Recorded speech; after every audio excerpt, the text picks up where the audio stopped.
Right, we all know that if the promotion square of a rook's pawn is the opposite colour to the bishop, then the attacking side in a bishop plus rook's pawn versus just a king is going to be a draw. They can't do anything, the attacking side, as long as the defending side can just get their king into the corner.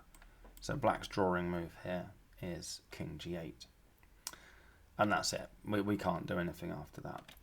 But if you could somehow stop black getting their king into the corner using your bishop and your pawn somehow, sometimes just the bishop and the pawn's enough, and sometimes you just want to keep the black king out of the corner long enough to get your king in to then win the game. If you can do that, then yeah, happy days. So I think we should all just be aware of the various positions, sort of just standard diagonals and stuff that need covering in order to keep that king out the corner. So let's just play some silly moves to go through them. I mean, that's not a silly move for white because this is just a draw. Black plays king h8 now and it's a draw. But let's say black blunders with king f8, or you've got this position as a starting position for some other reason. This is the diagonal you want to cover. If the black king's on f8, cover that diagonal and it's a win. And in fact, black can't go to any of the three squares they'd need to in order to stop the h-pawn. The black king next move has to step onto the e-file, so we could actually pre-move h7 there. We are queening that pawn. Let's just carry on with some silly moves. Let's say black plays king e7, let's go bishop g4, and let's say put the black king on f6. Okay. This time it's this diagonal that needs covering. So bishop h5 in that particular position would win the game. I mean, the black king can come and attack the h-pawn, but it just runs, and again, we can pre-move h7 in this position. Let's go back to the original position, king e7, bishop to g6, king f8. So this is the original position, but this time it's white to move. Now, this is actually still a draw for a particular reason, which we'll see in a sec, and it's because the white king is too far away. But let me just give you as a little quiz, first of all. Let's say that the white king wasn't on c2, but you can choose whether you want it to be on h2 or d7. Okay, so I'll let you, as a freebie, just not have your king on c2. You can have it on h2 or d7, and then it's white to move. Which of those two squares would you go for? One of them you can win that position, the other one's a draw. Pause the video and choose. Answer coming soon. So let's see what white's winning try would be in this position, which would be bishop h7. We've got to stop the king coming into the corner.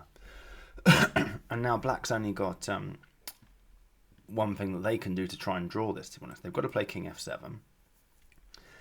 We can bring our king in. We've got to bring our king towards the action, king d3. And then black plays king f6. Now black's threatening king g5. And if we don't move our bishop, that's the pawn gone. So we have to move this bishop. Okay. If we move the bishop to g8, that's no good at all because we've relinquished control of the g6 square. Black attacks the pawn. We have to push it. And now black can just pre-move that until they get stalemated, basically. So we can't put the bishop on g8. We have to bring it back on this diagonal. In fact, you could put it on f5, just out of interest. You might as well put it on f5. Try and tempt black into taking it. Black's not going to take it. They're just going to go back to f7, threatening to come to g8.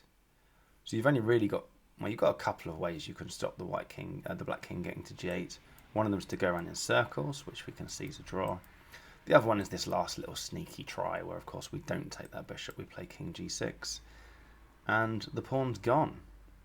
It's a draw. So when I offered you the choice, let's just go through all those silly moves I played to set up the original position with white to move. If you chose d7 to put your king on, bad luck. That's still a draw. because you can't stop black in their plan, the same plan we had a minute ago. If you put your king on h2, well done, that's a win. Okay, because your two king moves, and we had the two king moves with king d3. We never played the second one because it wouldn't have done anything. But let's just go through it. There's the king d3. There's king f6. We want to play king f4. If you'd put your king on h2 to begin with instead of c2, you would have played king g3 instead of king d3. And at this point, king f4. You stop the black king coming to g5, and it's a win. So I think you just need to be 2 squares away from f4 in the original position. I mean, that's black to move there, but if it was white to move, I think if the white king is 2 squares away from f4, so somewhere in this zone, they can win it. But on d7, they can't win it. They can't get to f4, and there is no sneakery coming around the back because the black's just attacking this pawn. It's just not gonna work. Anyway, those are the basics of bishop and rook's pawn, or the bishop and the wrong rook's pawn versus a king. I mean, if it's the right, if this was a dark square bishop, there's no. It's just easy. It's just trivial. There's nothing to talk about. But now let's go through lots of games where players at the top level either use these ideas or sometimes failed to use these ideas. I'm mostly going through Dvoretsky's Endgame Manual again, but you'll see on the screen that I'm also covering that book. That's John Nunn's Understanding Chess Endgame, sorry. It's a pretty good book. What I'd say about it is it's not sort of comprehensive in the same way that the Book of Jesus is, or certainly in the way the Dvoretsky book is. So if you get that book, don't expect it to sort of be exhaustive. Like you read through it and then it's like, that's it, I know all about the various possibilities in the endgames now. So much more comprehensive and methodical would be the Book of Jesus, followed by the Dvoretsky book. But what I will say about the John Nunn book is that he explains things extremely well, and he picks very entertaining positions. So you can definitely learn a lot from that book. And also it's great to just sort of have as a bit of it's a good bedtime book because it just, it's split into columns of 2 examples on each page, and you can sort of quickly read through one. It's almost like a collection of newspaper columns, really. A collection of chess newspaper columns. Anyway, he explains things very, very well. So I certainly would recommend that book, but not in terms of... me personally, I found the Book of Jesus, and then moving on to Dvoretsky, sort of a more methodical, comprehensive way of going about things. And by the way, I'm still massively in the middle of it, of course. Right, let's start looking through some of those games. I just mentioned that book because I've plucked some of the positions from it, so couldn't sort of not mention it. This one, for example. So this is a game from 1987. White's just won this, obviously, but black did this last throw of the dice, knight h6, and pause the video, work out what you'd do here as white. I mean, if you choose h4, apparently that's checkmate in 45. Even bishop c2 apparently is checkmate in 64. Although I'm sure if we actually played that move, the engine will change its mind. But the blunder that black was hoping for is g takes h6 check. You might how on earth did a grandmaster play that? Just a momentary lapse. I mean, they're obviously counting on after king takes h6, then they can play king f6, and the black king's being forced out of the corner because the bishop and the king are covering it. But they just got a rude awakening. It doesn't matter whether it's... we could put more pawns here if we wanted to. They're all the wrong colour for promoting, and that's just a draw. Next, this is Anand versus Karpov, 1994. a blindfold match. There's a move coming up in the middle of it. It should be pretty chuffed to find non-blindfolded, but I guess Karpov's pretty good, isn't he? But he found it blindfolded. So the dynamic going on here is, can black take on h4? I mean, there's not really a lot going on if black doesn't take on h4, really. But in fact, any not taking on h4 is a draw. But Karpov took on h4, and Anand just tried this, bishop takes f5, g takes f5. And in fact, this is a draw. That is a draw, that position there. But the little intermezzo, I don't know whether he missed it or whether he saw it and thought, well, I'm lost anyway if I don't do this, so I'll just play bishop takes f5 and hope that Karpov hasn't seen it. But Karpov had seen it. There it is. Bishop g3 check. That little intermezzo check. Obviously, if the bishop's taken, then black's completely winning because they've got an f and an h pawn versus a king. So that bishop can't be taken. And white needs to move their king somewhere where they can still win black's f-pawn. Otherwise, it's an h and an f-pawn plus a bishop against the king. So the only move is king e4.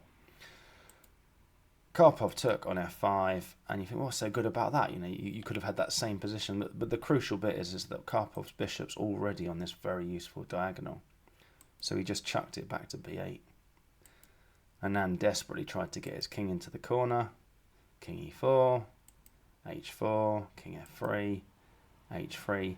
Now remember that in this particular position with the white king on f3, this is the diagonal you want your bishop on. Okay, and black hasn't got their bishop on that diagonal. The only way that they can win it from here, as white heads towards the corner, is they've got to stop the white king getting to g1, but crucially, they've got to stop, and it has been stopped, the white king coming around to g4. So the black king's close enough, and in that position Anand resigned. How cool is that? You've got to love that move, haven't you? Bishop g3 check. Sneaky. Next, this is a game from 1966. White, of course, is on the ropes, but found this very nice way to draw it. The only drawing move, in fact. King f3. Black played bishop b6. And pause the video here if you like and work out what you'd do. I mean, black's last move has kind of forced your hand somewhat, really. Not completely, actually. Just thinking about it. You've got two sensible moves here, as far as I can tell. I can't see a third. Well, maybe I can see a third sensible move, but not particularly sensible. It looks like your knight's trapped, right? Your knight has no squares, so this bishop b6 has forced you to do something. It's like let's sack the knight and try and get that rook's pawn thing going on. Knight takes f4 doesn't do it, unfortunately. Pawn takes, king takes f4. Bishop c7 check. If the king comes back to f3, bishop g3, that king's being forced out of the corner, and the black king's just going to come and gobble up these pawns and win. So you can't do that. There's not really anywhere else sensible to move your knight. But white played this, g3, exclamation mark. We saw a big swap off on g3. King to e2. White came and attacked the g-pawn. Don't play h4 straight away, because bishop f2 check picks up your h-pawn, and it's a knight's pawn you're playing against. That's a win, not a rook's pawn. Bishop had to defend the pawn. I don't think it makes too much difference whether it's defended from e3 or d8. In fact, if it's defended from by e3, then the pawns are getting swapped, aren't they? So that was the better move. h4 takes, and white just moves their king into the corner, and it's just a draw. Next, this is a game from 1969. White to play. You can pause the video and have a go at it if you like. This is in Dvoretsky's Tragi-Comedies sections, which means that we're about to see an outrageous blunder. But it's on the theme of this promotion square is the opposite colour to this bishop. All these positions are. basically. They're on that theme.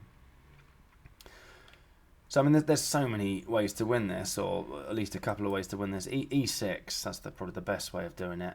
Black takes on f4, e7, bishop guards the promotion square, and then just push the h-pawn.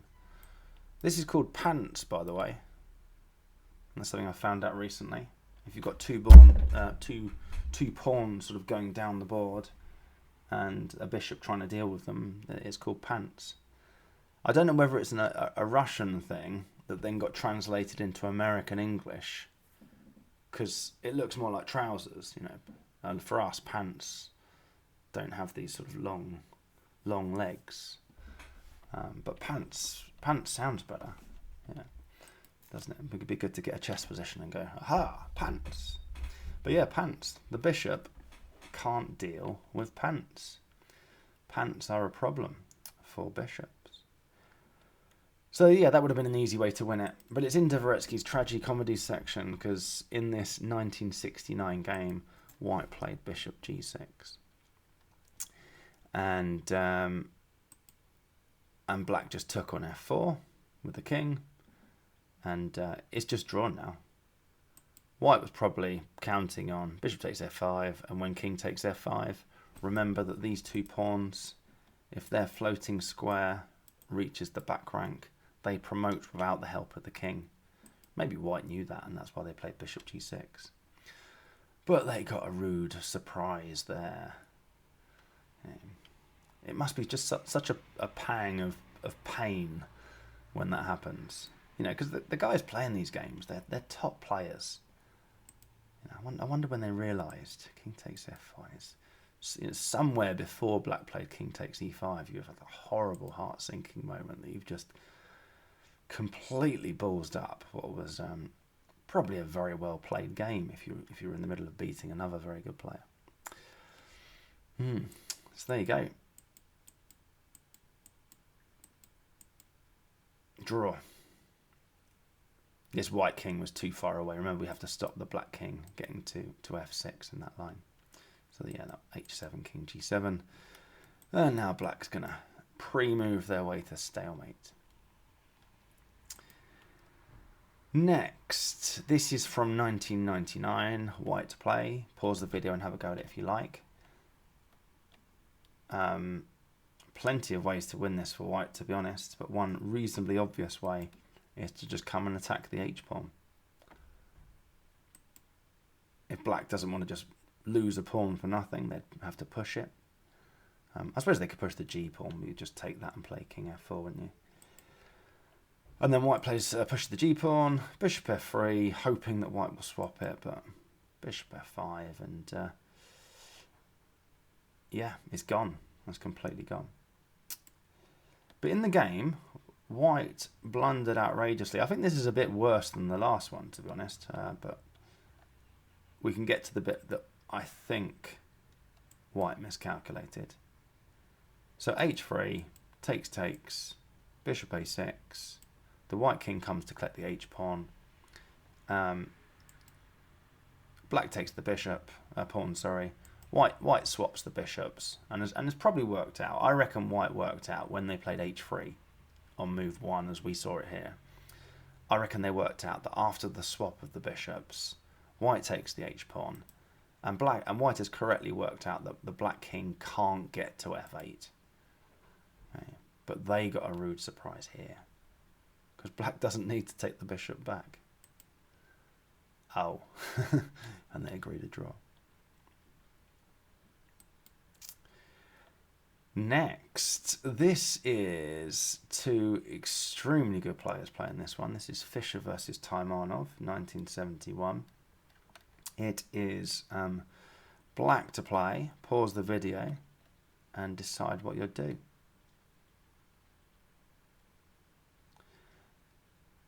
You can draw with king d6.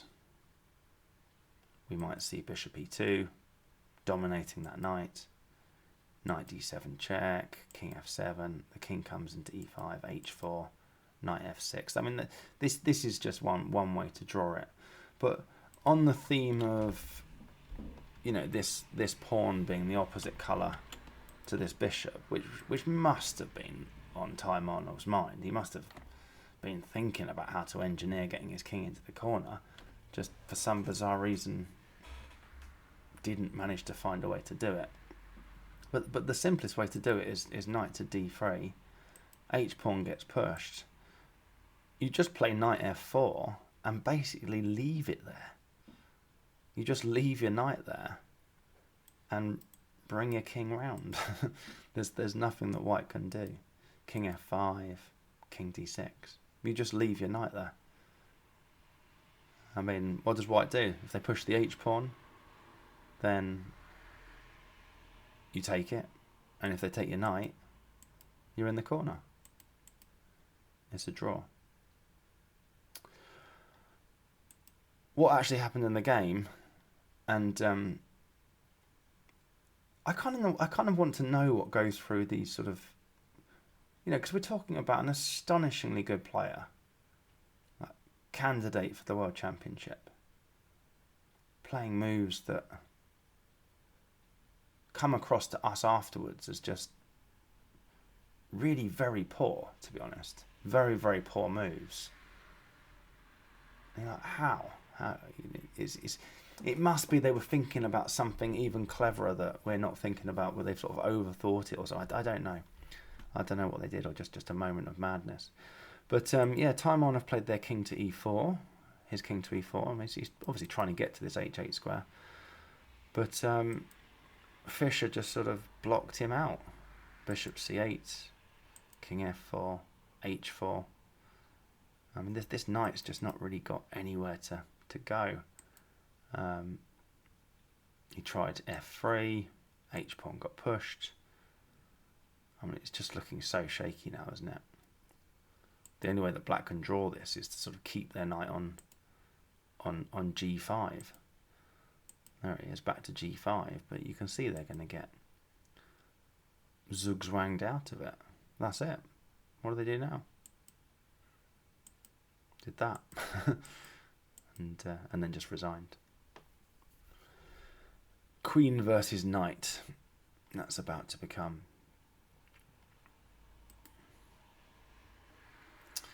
Right, this one's white to play. This one's worth pausing the video and thinking about, what's your plan? This is a game from 1988 and white didn't come up with the right plan. You've got to be really careful about being complacent in these positions, because your king's already in the corner. Like, this is the opposite colour to this bishop. So it's just a draw, right? Just stick your king in the corner. It's a draw. But you've got to be so careful of complacency in these positions.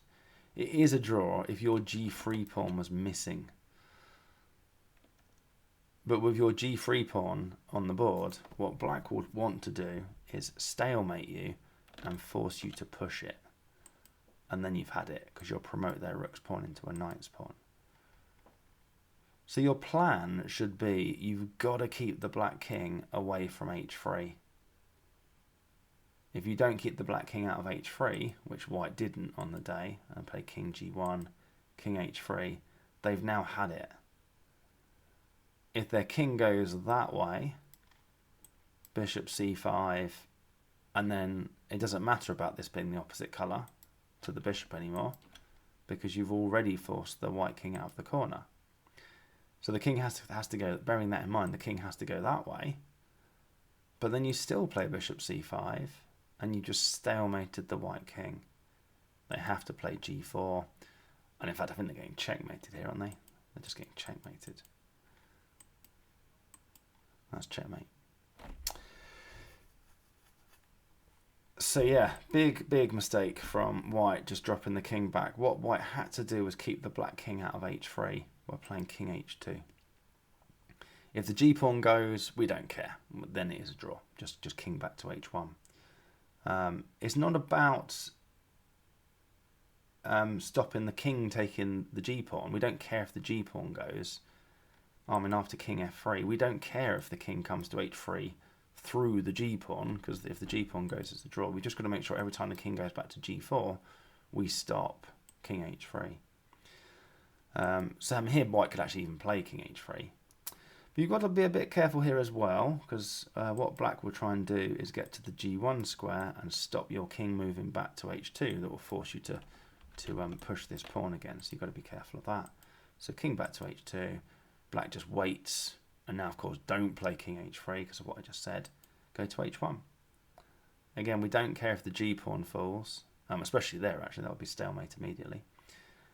What we care about is that that black king doesn't come to h3. I think king h2 would have been fine there.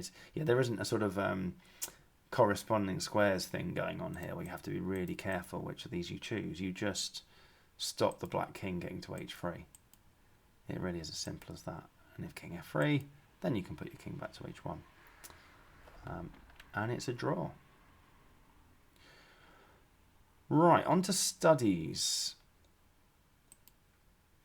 And this one is a study by Vancouver from 1922. So Vancouver, pretty famous for coming up with it's called the Vancouver defense. In that it's a rook and a rook's pawn versus a rook, and it's when the attacking side's rook's pawn's got to the 6th rank, not pushed it all the way to the 7th, and the attacker's rook is sort of stuck defending it from stuck in front of it. And I mean, very briefly, you might know already, the Vancouver defense is where you attack let's say it's an a6 pawn, you attack it laterally.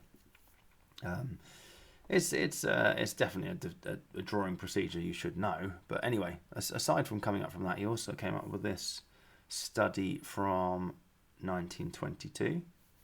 Pause the video and decide what you'd do here as white. You've actually only got one winning move. And, well, yeah, have a go at it.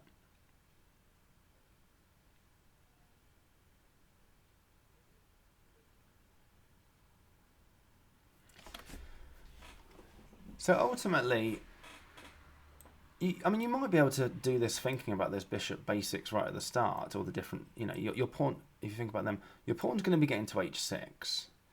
And let's say that the black king has got to f6, which is a pretty reasonable thing to assume. In that case, it is this diagonal, remember, that's going to win you the game. That kind of gives it away a little bit, basically. That's the diagonal you want your bishop. If you can get your pawn to h6 and your bishop on that diagonal, you've won. That's it, really. You just got to be careful not to put your bishop on a place where black will gain a tempo by hitting it as they make their way back to f6. Okay. So I'll just go straight through the winning move, which is bishop d7, which I sort of made a bit obvious by those arrows thinking about it.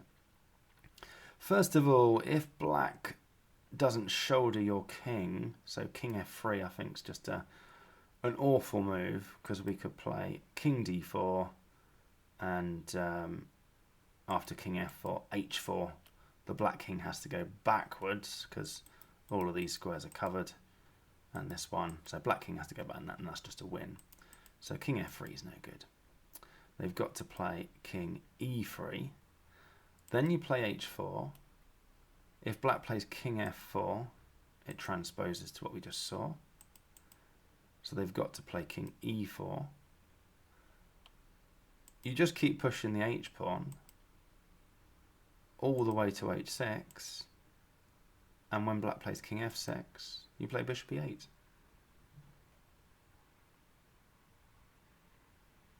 I don't know whether I'm sort of just retrospectively,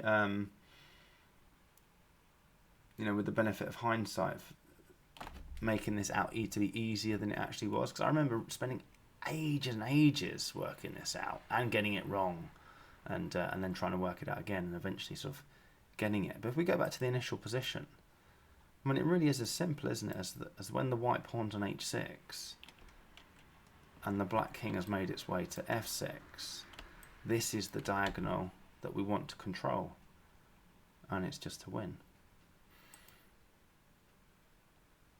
Let's just see what happens if you try and do something else, like bishop e6. I mean, it just seems such a long way to go with the bishop, doesn't it? It's almost like taking the bishop out of the game. It feels like you're further away from controlling sort of some of these squares. But this would just be a draw. We'll see similar sorts of moves, and the difference is that there's the extra tempo that black needs. I mean, you can put your bishop on that diagonal if you want, but king f6, and that's the only way to stop the king coming to g7, but you just lost your bishop. So it had to be this. And there's the diagonal that you want to be on. You didn't even need your king after all of that.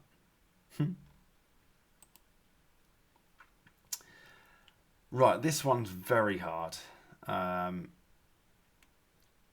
this one's extremely hard. In fact, pause the video and have a go at it. Sorry, I didn't mean to highlight the f7 square particularly there. I just clicked the mouse. Yeah, pause the video and have a go at it, and I shall do my very best to explain my view on what's going on in this position and how you win it. But this is one of those ones to me that's so hard that even if I got something incredibly similar in a game, I can't see how I'd get it other than just sort of luck. That's not to say that it's not useful to go through it and try and understand why one of the two moves, king d7 and king d6, one of those two moves wins the game and the other one doesn't. Let's go for it. So king d6, king f4, king e7, king g5. I'll come back later on to what would happen if white played. In fact, I won't come back to it, I'll do it now. If white plays king e6, there's a reason we might want to play king e6 actually, which I'll cover in a sec. But unfortunately, we've just lost the h-pawn. So the e6 square steps in the way of our defense of the h-pawn. This king move by black is a bit of a backward move, but if the white king's on e6, then obviously it's a great move because you've just won the pawn. So we can't play king e6, which is annoying because we kind of want to, which I'll hopefully explain in a sec. King e7, king g5, king e8, trying to hoping that the black king will come to g6, because then king f8 is a winning move. But the black king goes to f6, king f8, king g6. Okay. And this is a draw, because if the white pawn moves, king h5 wins it. If the white bishop moves, black plays king h7. And if the white king moves, black plays king g7. So this is a position that is just drawn. However, if you could get this position with black to move, it's a win. So from the original starting position, the key to winning the whole game from here is understanding that that's the position that sort of both sides are heading towards, but you want it with black to move. And then once you've got this with black to move, it's a win. So it is a sort of corresponding squares thing. It is a sort of zugzwang thing that's going on. So these squares correspond, obviously, because whoever is to move gets the undesirable result. And this is the fight. That's the square they're fighting for as they correspond. By the way, if black plays king h6, king f7, and we're just forcing the black king down the board. So the black king can't go to h6. When the black king was on g5, then e7 is the square that corresponds to that. In fact, in that line we just looked at, yeah, well, black did go to g5 after white played king e7. And this is the square that I guess they're fighting over there. Because if the black king lands on f6, then yeah, I think it's, well, so whilst the white king's sort of over here somewhere, then it's fine. The black king's going to get to g7. So that's the square they're sort of fighting over there. And if the black king was on f5, then the white king being on f7 would do it nicely. So sort of fighting over that square. Incidentally, the white king being on f7 would also shoulder the black king away from h6, where they're sort of fighting over that square. So all of this means that if the black king moves to f4, they're ready to jump to a blue or a red square. So the white king also needs to be ready to jump to a blue or a red square. And they can do that from e8. They can also do it from e6, but remember that if the white king went to e6, your pawn's gone. So that's why I said earlier on we'd like to go to e6. We just can't. It's just sort of, you get so obsessed with the corresponding squares you forget to actually look at the chess game that's going on. So that e8 square for white corresponds to f4. And that's why, starting from c6, the first move for white needed to be king d7. So that when the black king plays king f4, then you jump to the corresponding square. And you're gonna force the black king back down the board. If the king goes to g5, you go to e7. If it goes to f5, you can come to f7. If it goes to g6, you go to f8. And you get that original sort of zugzwang, reciprocal zugzwang position where whoever gets to move gets the undesirable result. Clear as mud. So the winning move is king d7, king f4. Remember, e8 was the one that corresponded to that, so that we can meet king g5 of king e7, or we could meet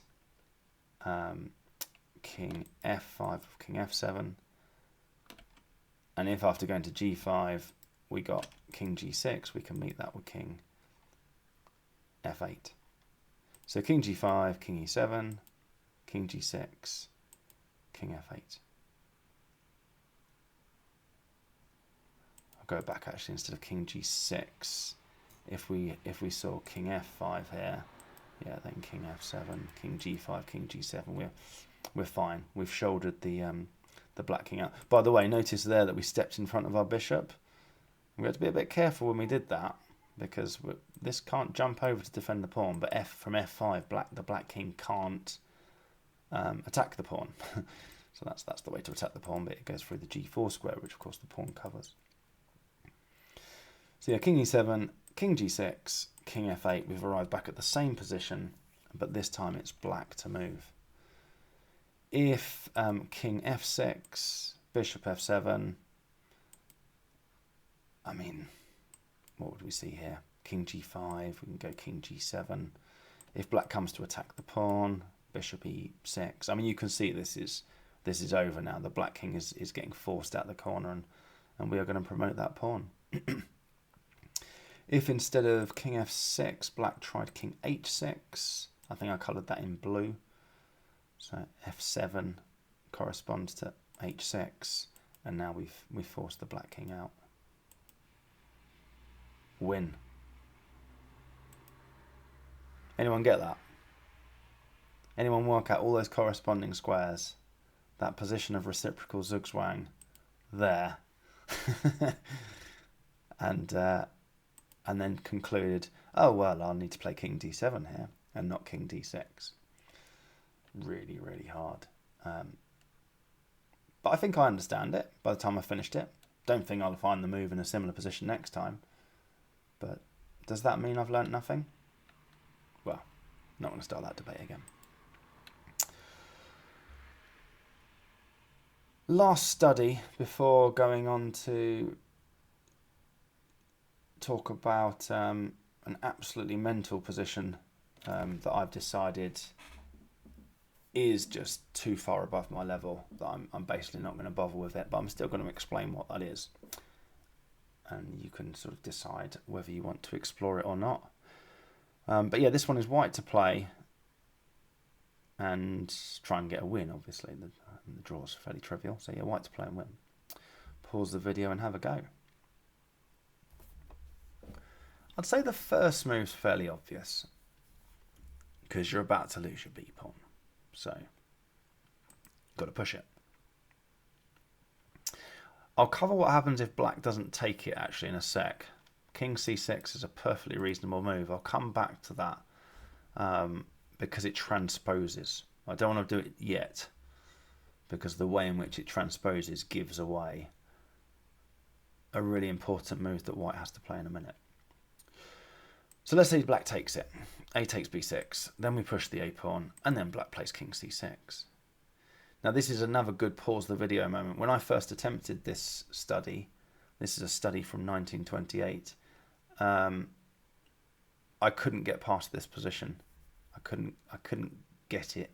Basically, I missed the next move. Couldn't get the next move. Because I spent ages on bishop takes d6. Spent ages looking at it. Obviously, black can't take that, but they can push the b pawn. And there's not really much you can do here. I mean, there's still quite a lot to check. You know, I did. The reason I spent ages looking at it, it's not like it's obviously drawn. It's not, but it's all around this. Bishop c5, king c7. This is now incredibly similar to the very first position that I had on this video. And remember, we've got to stop the black king getting to b8. And then bishop a7. Now it's all about, is our king close enough to stop the black king getting to b5? But you've got the added complication of black's got a pawn on b5. So you've got to work out, hang on, what happens if you bring the king in, black pushes the pawn, and you know, and trying to calculate all of that back here is actually extremely difficult. You know, and I do like to try and do these studies from the original position because you're practicing visualization skills. And we can all just sort of pick up pieces and move them around the board, which is a great second resort. But I might be wrong, but my view is, if we're going to get any better at chess, we have to try and think about all of it back here as much as we can. And then it's then better to also then pick up the pieces and move stuff around the board. It's better to do that than look at the solutions. But definitely it's try to visualize it all back here. And I personally did manage to visualize all the way up to here. I had all of this. And I couldn't find a way round this.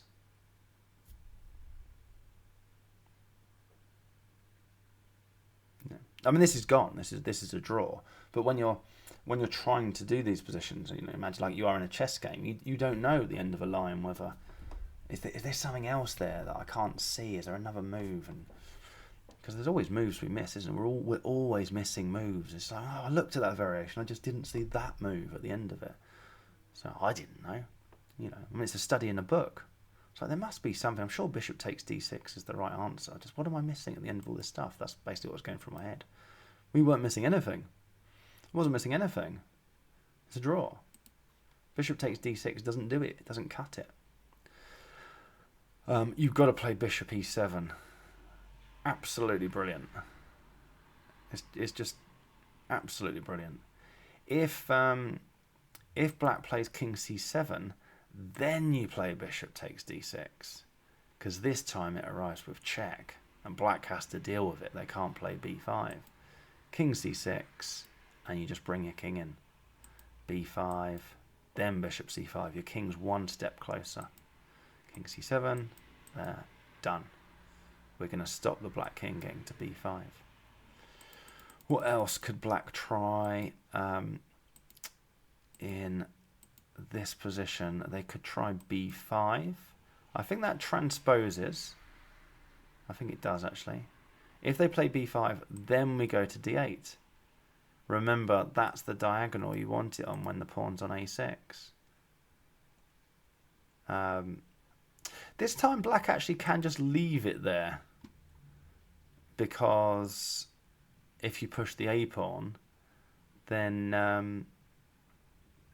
they can play king b7. So they can't move their king. So let's see what happens if they just push some pawns. If they push the b pawn, I suppose we have to kind of try and come and collect them with our king. King d3, d5. Does king d4 work? All sorts of things. Well, we can always play waiting moves with the bishop as well. Oh yeah, that's a nice way of doing it, isn't it? Waiting move with the bishop. And now again, their king's paralysed, so they have to push the pawns. There you go.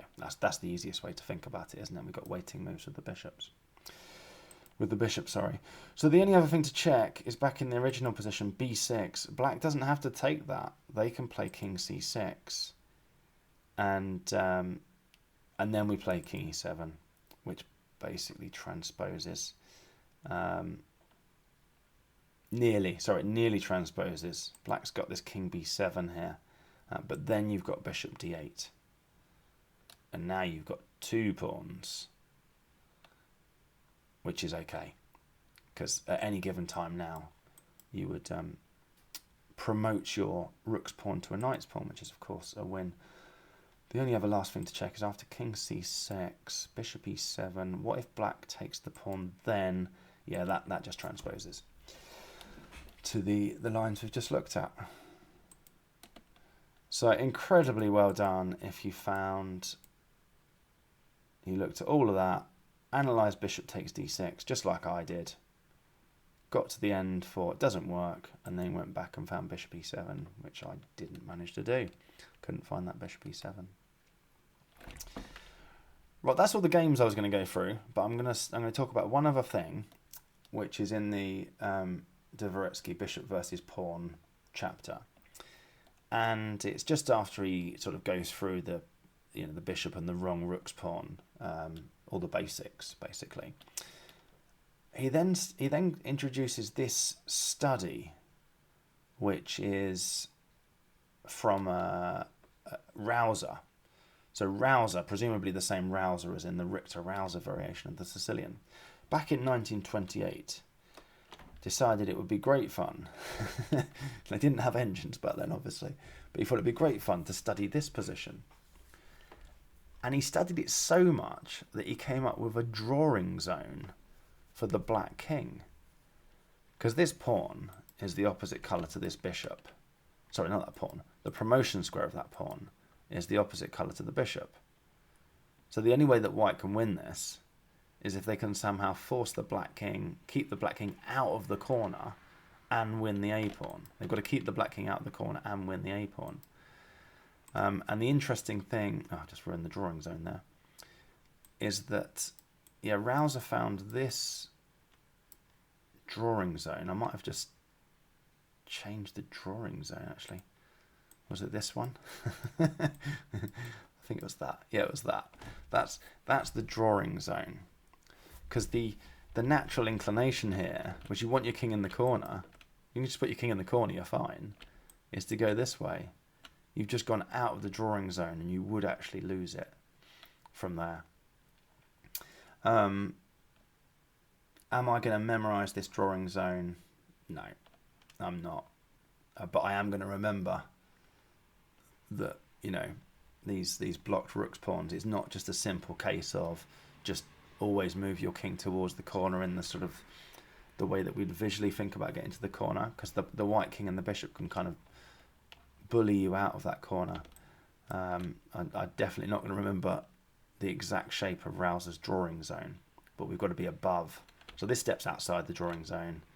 A better move is this, which is inside the drawing zone.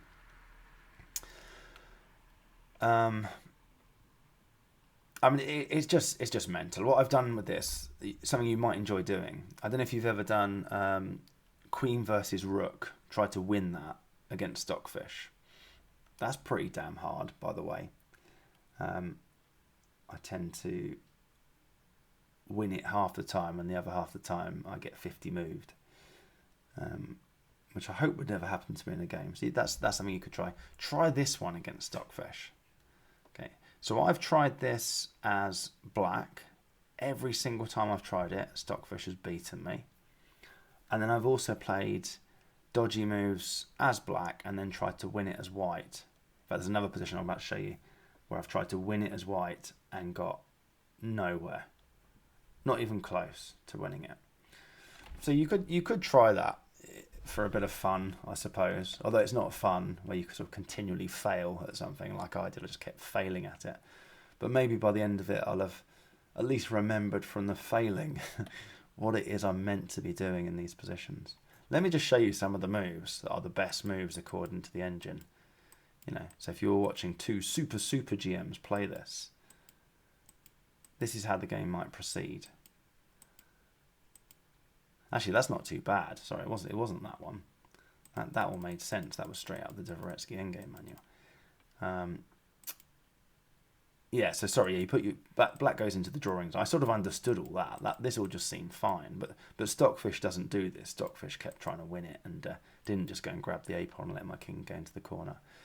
Because then Dvoretsky sort of just casually mentions that it becomes even more interesting if these pawns aren't locked.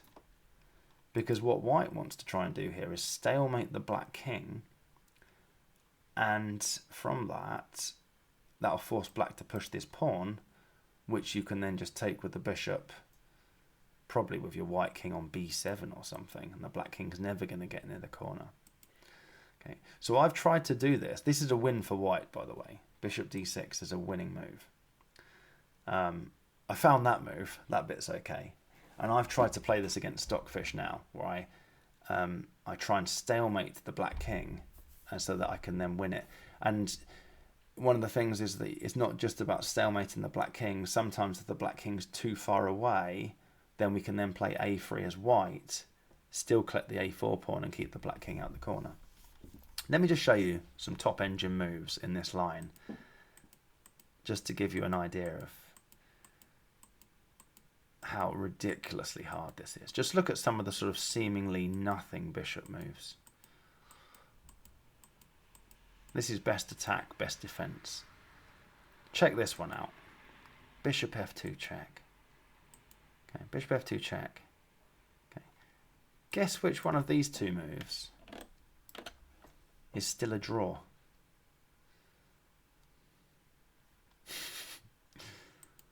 Well done. Have you correctly spotted that king c4 throws away the draw? I mean, you can see why I've given up on this. I understand what's going on. I understand the ideas that I can see what white wants to try and do, but I've not been able to do it. I've played this as white against Stockfish and got absolutely nowhere. I've played it as black against Stockfish, and obviously just lost. Stockfish just beats me with all these moves here. So, oh right, yeah, now's the time to play a3. So, try it.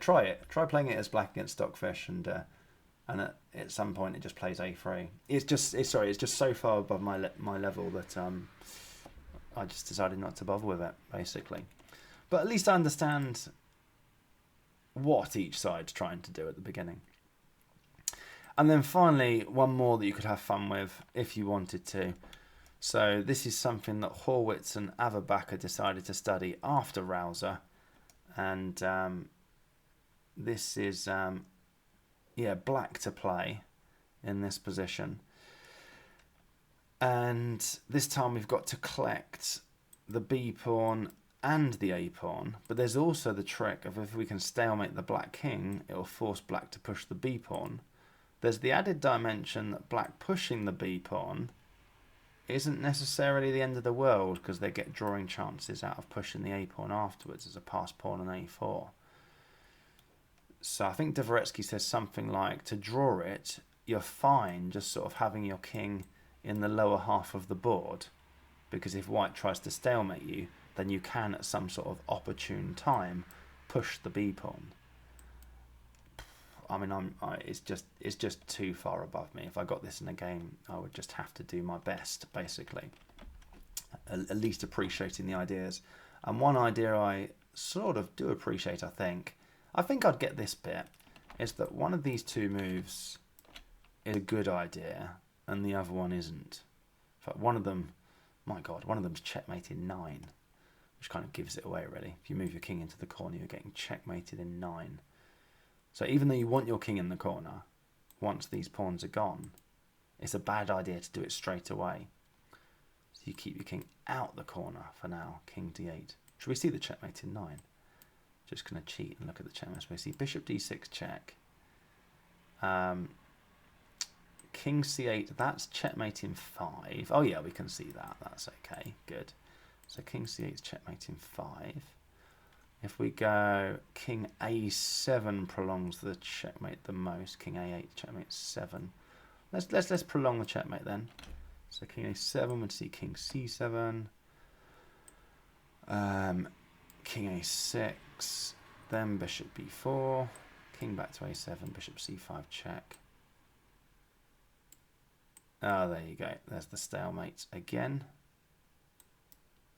So yeah, that's going to be some sort of queen checkmate on b5, it looks like. What else could we have? We could have king a8. Bishop anywhere on this diagonal. Oh yeah, we can see the checkmate there as well. Let's just go and look at the one if we went king a6, king c6. Go on, let's look at it. Is it a queen on b5? That's forced, isn't it? Oh no. You can actually just take the pawn there. It's become checkmate in 10 all of a sudden. Has it decided this is no good? Oh, that was I've just thrown it away there. I did wonder what he was doing. Oh, okay, you have to just cover the promotion of the pawn. So yeah, there aren't any clever checkmates in that one. You just have to sort of do sensible stuff. But anyway, have a play with those 3 positions. That's your rouser drawing zone. The extra one where you try and stalemate the black king to force them to do that. And this position, one thing you could do is just sort of set them up against Stockfish, and good luck, basically. Good luck getting the results with either white or black. I found it incredibly frustrating that it was almost like I'd found a new puzzle within what is my main hobby, where I was unbelievably useless. Like really bad, not even close to understanding the the procedure to do it. It's just so far above my level, I've just decided not to bother.